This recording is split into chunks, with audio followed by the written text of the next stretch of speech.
Kalau nak ke The Great Geyser di Iceland, musim sejuk ke musim panas lebih seronok? Saya pilih musim sejuk. Masa saya sampai, kiri kanan penuh salji putih. Angin sejuk tu rasa macam tebus tulang. Tapi suasana dia, subhanallah, cantik sangat.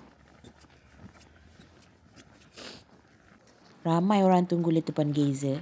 Semua siap pegang kamera. Saya di belakang pendek sikit, jadi nampak kepala orang je depan mata.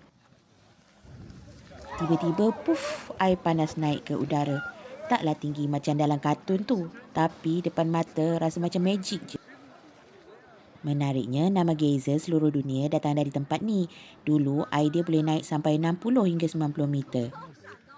Kalau tanya saya, musim sejuk memang terbaik untuk pemandangan. Tapi musim panas lebih mudah untuk bergerak.